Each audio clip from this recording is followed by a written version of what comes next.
This is really devastating. Didn't get much sleep last night because we got roadworks right outside our house.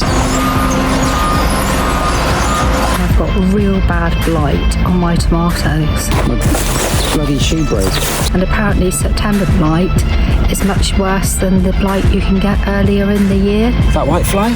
Yeah. You've got it all over, really. Absolutely covered. I've got horrible black spots on the leaves. It was fun, but it wasn't fun at the same time. Some of the tomatoes are rotting. There's a lot there. And it just seems to happen over a couple of days. I'm pretty grumpy.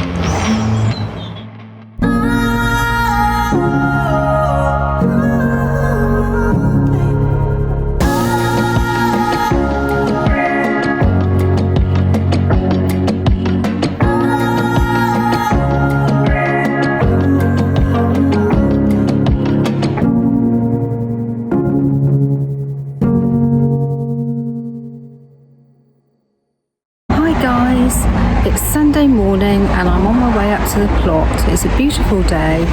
It's the 3rd of September and I'm going to do a plot tour today, and I'm taking Alfie with me. Alf! Good boy. I'm going to start the tour right from the beginning of our pathway, I think. And then it will get into some perspective of how the plot is actually formed. I've actually got two half plots. One this side, which is the one that we began with 8 years ago, that hadn't been worked for 8 years and was in an awful state. And then this one on the other side that a gentleman had for a couple of years and then decided he couldn't manage it anymore.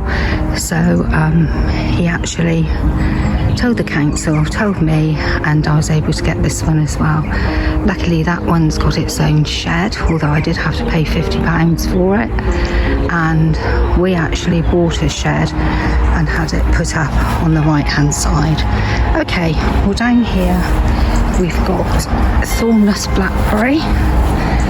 We've had loads of blackberries already, and there's still a load here. I'm going to pick some in a minute because I'm going to go up and see my sister this afternoon, and I'm sure she'll be very appreciative of some blackberries. Overgrown nasturtiums take over everywhere. Right, this is going to need sorting out. I've got 4 blueberry bushes in here, and I think they're a bit cramped at the back, so I'm going to have to decide what to do about them and actually have a read up on Google to see whether you can move them. Right, I'm going to have to interrupt you because my kettle's boiling. There we go. This is the inside of my shed, by the way. Loads of mugs, obviously from the allotment show. We got quite a few first prizes and they turned out to be mugs. So, right, let's start again. Right, here's the cat on the step anyway. Right, we're all back down here. My plot actually finishes here, so that little polytunnel and the shed actually don't belong to me. Right, so in front of the blueberries we have parsnips, and I always seem to have a problem getting them to germinate. So what I did this year was to put them in toilet rolls. One of my allotment neighbours suggested that, so then when they'd rooted I could actually take them from the polytunnel and pop them right into the ground, and this seems to have done the trick actually. There's one there that's popping out. I need to cover that one up. We always wait until after the first frost before we eat or collect our parsnips. I don't know whether it's true or whether it's a wives' tale, but that's what we do. Right, herb bed, highly overgrown, all sorts of herbs in here. A mass of sage and rosemary at the moment. This one, I can't actually remember what it's called, but the bees and butterflies love it. It might be vulgar. Right, and over here we have got my squash plot. Can you see I've got quite a few squashes forming, quite a few weeds as well. So I have to sort that one out and cut them all back, give it a good weed. And I think I counted them, and I think I've got about 40 altogether. I've got some crown prints as well. I don't know if you can see them. I think I've got about 4 or 5 crown prints in there. This is a very successful corn field, as we call it. I planted them in squares of 8, and it's like a cross in the middle so that we could walk through and water. So it goes down and crosses over the side. We've harvested them all now. We've either eaten them or got them in the freezer. They were really delicious, but we still need to improve. So any of you got some tips on germinating corn, that would be great. Right, we've got 2 beds of raspberries. Now, I had to dig out all the plants last year because it was full of bindweed. And again this year, I've already done this side. And this side needs doing again. As you can see, it's full of weeds. Something in there, I think it's just a bramble of some sort. I don't know, I might get some autumn ones and maybe take these out and pop the autumn ones. Then I've got 3 gooseberry bushes.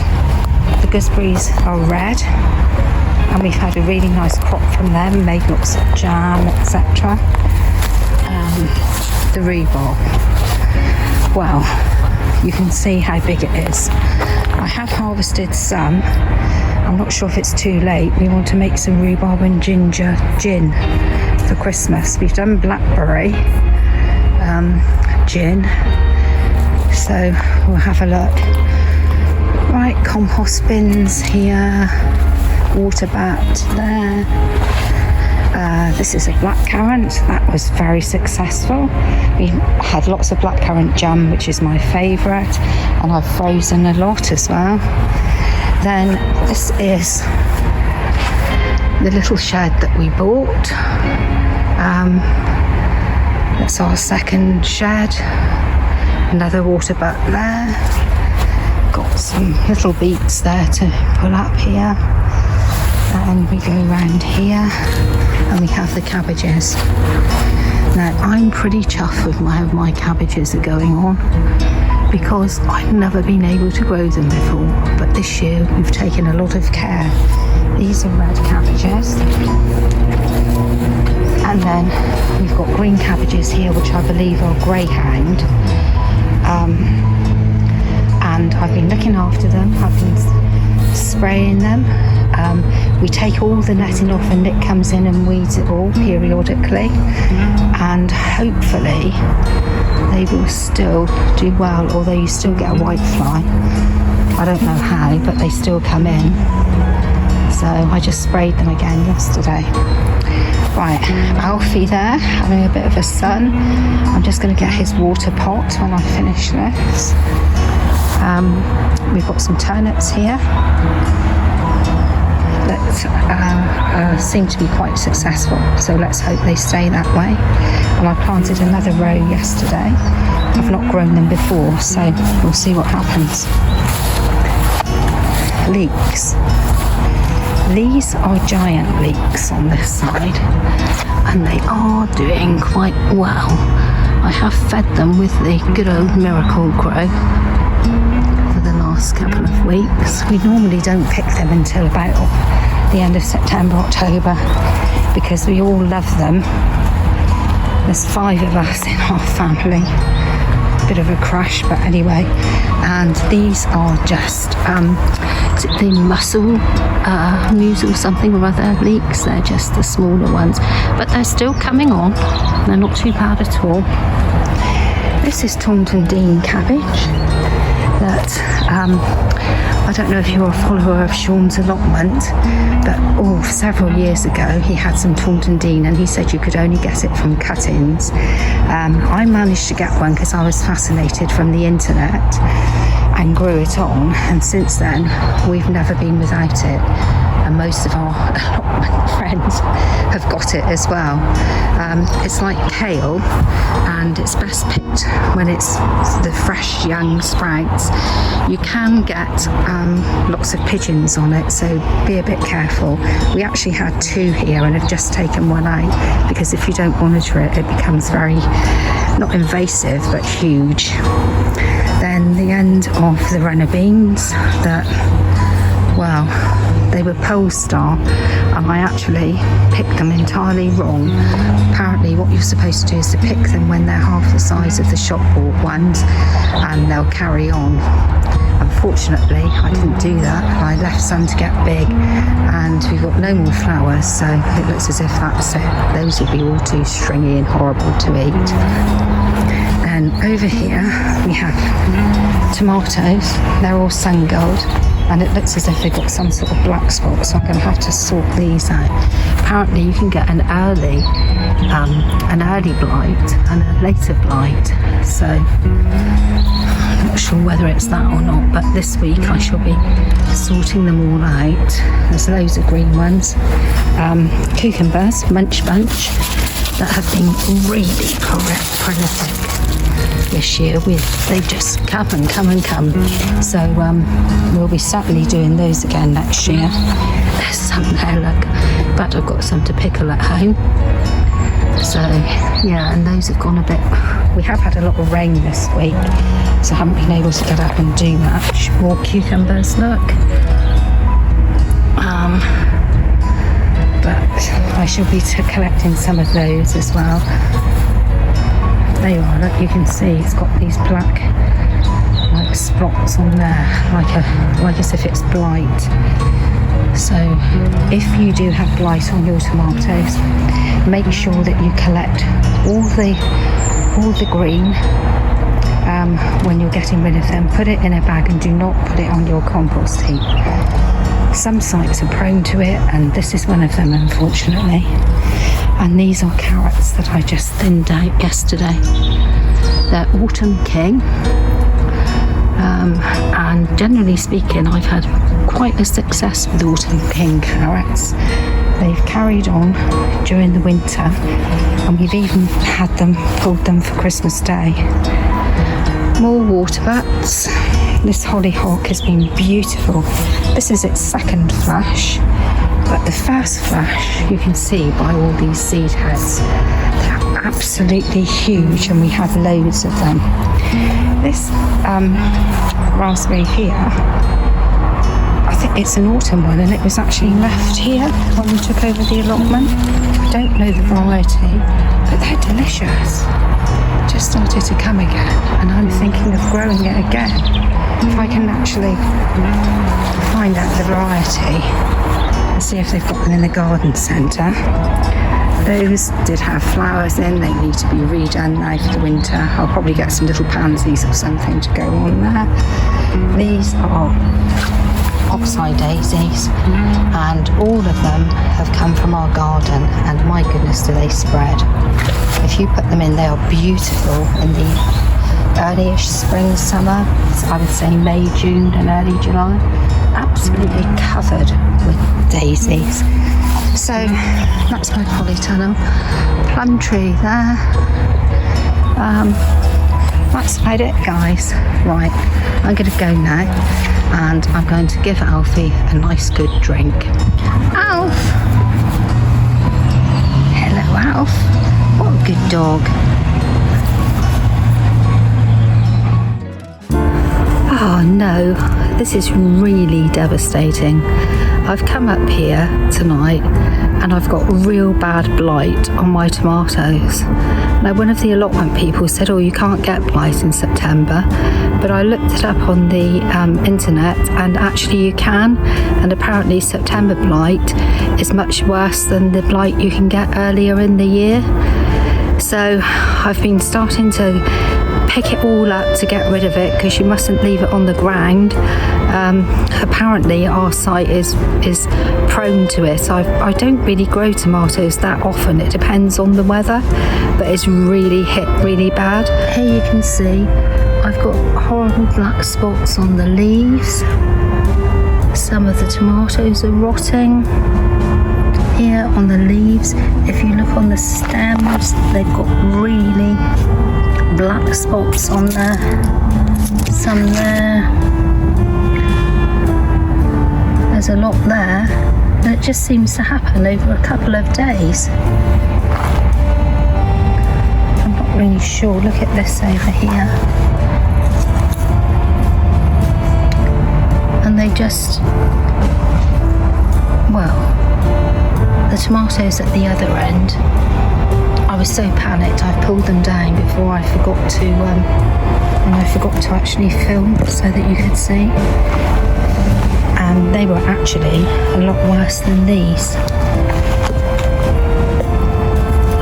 Here we go, look, it's just awful. Apparently it's caused by humid conditions.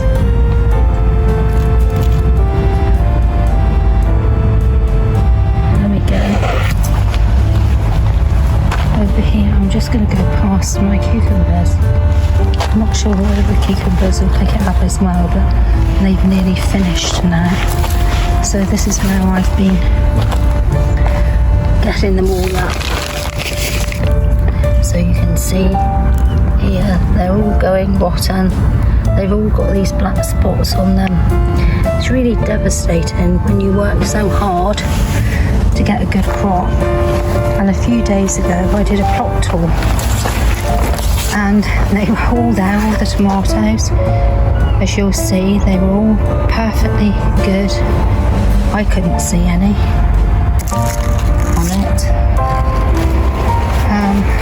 So here we go. So now I'm going to see if I can salvage some of these, get rid of the rest. Then I'm going to dig over all the earth. There's Sylvie the allotment cat. Dig over all the earth, and I'm going to have another read on Google. I think I'm going to cover it for the winter, if that's the right thing to do, or maybe it's not. I should leave it uncovered. So if you've got any tips, I would be greatly pleased for that. And then I shan't grow anything on it for a year, and probably I won't grow tomatoes next year. Certainly not here anyway. Look. Oh gosh. Just look at them. I must see if Tom's got any on his, but he tends to grow hanging baskets of tiny tomatoes. Oh, I don't know. There's one of my cucumbers. I'll have to sort this out anyway. Look, this is just so sad. We're getting rid of it all now because it can't stay on the site. I don't want it infecting anything else. They're all zombifying. Flies in my nose. So what we're going to do is get one of these cabbages out. Because I've just come up here today and there's whiteflies. They literally started eating it overnight in there. So I think one of them's ready, isn't it? Well, it's got a big head on it, hasn't it?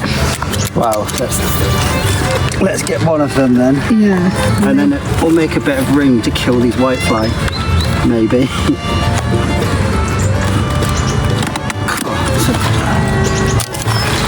Chunk over it. There you go.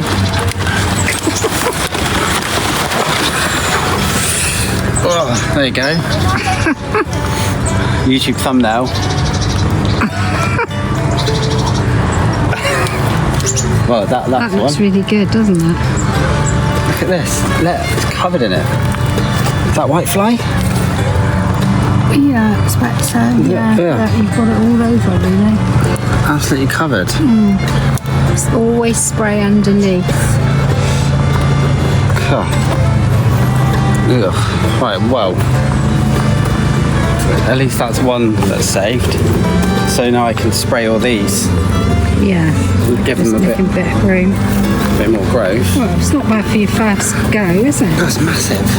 It's really heavy. So we'll be having red cabbage coleslaw on the weekend, I guess. So all these leaves, should you eat them with the stuff on, or are we just going to cut them off and keep the head? Yeah, you can eat them. You can, as long as you make sure you get all the flies off, put them in salted water to wash them off. Look at that, look. Oh my gosh. I wouldn't want to eat that, I might just cut them No, off. that's actually quite gross, isn't it, white fly? I don't want to, actually, I'm not going to shake it, no. No. Right, well, let's put that one over here.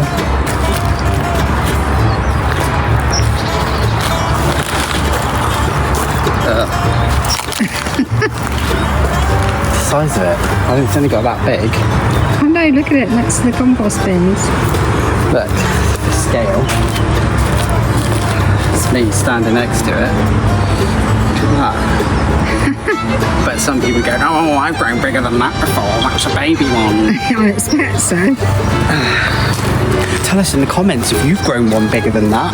I'd like to see it in your videos. Alright guys, I got a bit of a job today. In, I think, was it episode 3? I was building the safe place for dogs, but I just didn't like the chicken wire, really. It just, I mean, look at it. Doesn't look very nice, so I decided to go for a bit of an upgrade. So tonight, in the blazing heat, we're putting in fence panels. So the idea is to run the fence panels along the back there. Got to level them out, dig them in a bit, and also we're going to have a fence panel across the front, and then we have new chicken wire just behind the seat there. I'll show you once all the panels are out of the way. And then we're going to have a fold down table here for doing potting, that sort of thing. So I'm going to try and dig in these fence panels, and I'll film along the way and show you what's going on. So the idea with this little revamp is really to just make the area feel a little bit more homely. It looked nice, but the chicken wire was quite cheap and it just felt a bit tacky. So I think using fence panels would just give it a bit more class. So anyway, the next stage, I've got a panel in place. I'm going to get William, the Drillium, and start screwing it into place.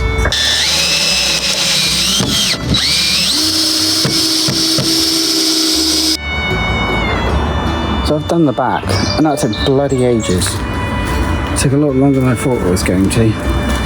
So I had to chop up an entire fence panel, cut the end off, then realised that I had chopped the wrong end.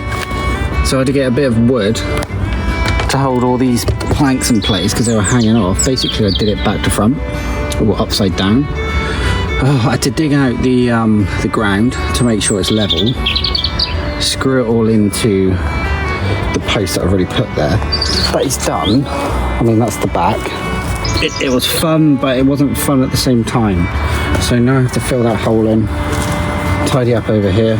So this gangway is like an access route for us and our neighbour who has this awesome plot over here. Yeah, right, anyway, I've got to do the front bit now, so let's have a go at that. And there it is from the back. And as you can see, that's the new wire that I've put in. And here, so we don't fall over backwards, I've just taken off this chicken wire and I'm going to replace it with a fence panel.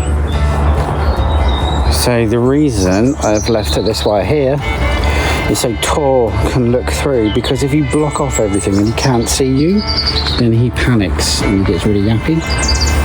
And obviously he's got the gate that you can see through. I'm going to have to do something about that chicken wire, because I don't like that chicken wire. So I'm sounding really moony today, but it's really hot, and I didn't get much sleep last night because we got roadworks right outside our house, and that went on until about 2:30 in the morning, and then I had to get up and take Flo to school. So yeah, I'm pretty tired, I'm pretty hot, I'm pretty grumpy. Not really, well, kind of, but no, it's still fun, and I'm still going to do some stuff up here and crack on, and let's get this stuff finished. maybe, hopefully, who knows. I have to clear all this, all these wood chippings out of the way to make room for the fence. I'll do it with my shoe. Oh yeah, another thing, another moaning thing. My bloody shoe broke earlier, the inside. So yeah, fun times all round. It's about 8 o'clock now, and the back panels are in, and the front panels in.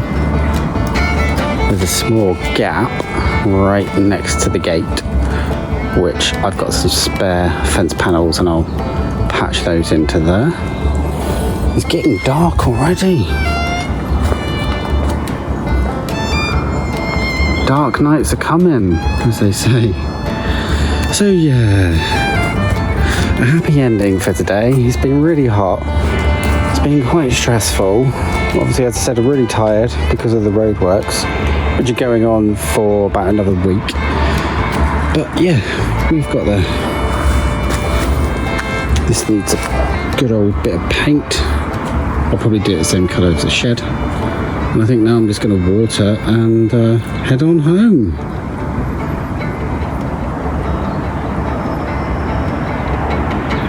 Classic panning to the tree shot.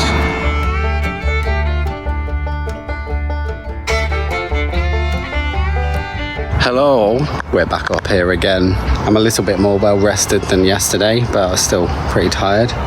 Roadworks going on all night outside the house. Oh, what's that hair doing? Well, who cares? So what we're doing today is adding some more panelling, and there's a post, my big head's it's right in the way. So I've replaced the gate post there with a stronger one. See, there's a little gap, so I'm going to have to saw up a few individual fence panels and stick those in, and we'll put some beams across the top, because basically the idea, if you can see those beams, 1, 2, 3, there will be a 4th at the back, is I'm going to run beams across the top, and then we're going to have little hooks coming down from the beams, so we can hang tomatoes and other plants in hanging baskets and maximise the growing area. So whilst we're still growing on the ground, we've kind of reached the end of the plot, like the size of what we can do here. So if you can't grow outwards, it's time to grow upwards. Just screwing in this cross beam across the top. So there's the bottom fence. I've replaced the fence pole, which was surprisingly easy. There's the other beam. I just need to put a few more screws in there. But there, you can kind of see, like, there's the fencing area. The pole across the top. There'll be hooks hanging from here, and we can grow things in hanging baskets, which would be great. And then also I'm going to put one across this side.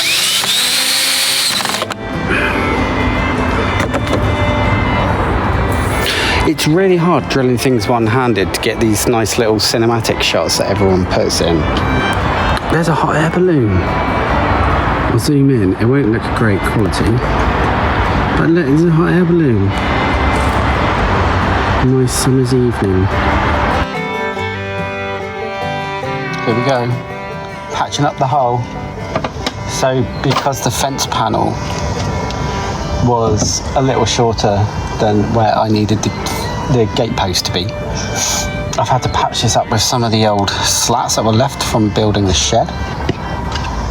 So I've cut all these up and drilled them in. I'm nearly there, just got 2 more to screw in. So, like, a little tip here.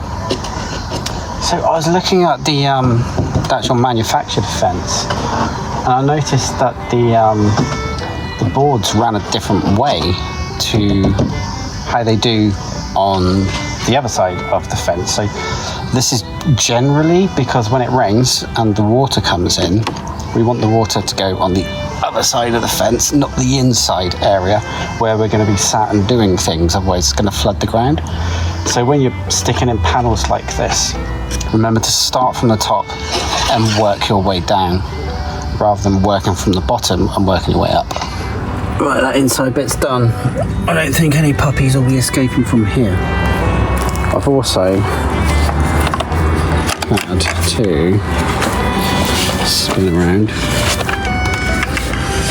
reattach the catch there, and also at the bottom here, so it's nice and sturdy, no puppies getting out of there. So the next job, see that beam there, I've got to put another one in between those two posts at the back without a ladder, so we'll see how that goes. So I'm just up here drilling this bit in, and then Sylvie came over, no word of a lie, started eating tomatoes that had fallen off in there. Are you that starving? Do you want to have supper?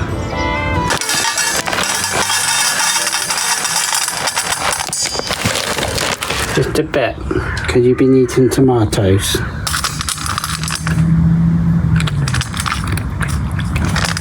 Cat ASMR. Crunchy time. Right, it is getting dark now. Actually, look at that nice sunset. Right, so this is what I've done. We've got the new fence post in.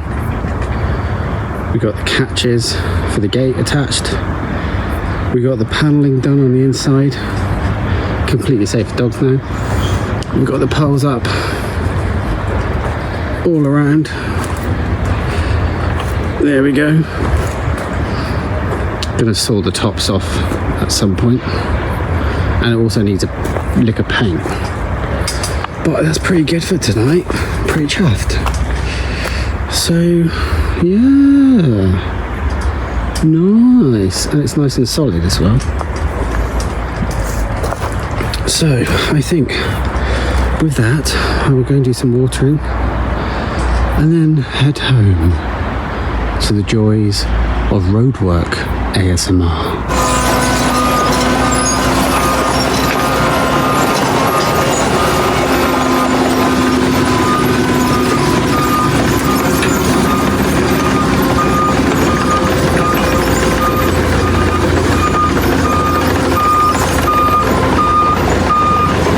Good night.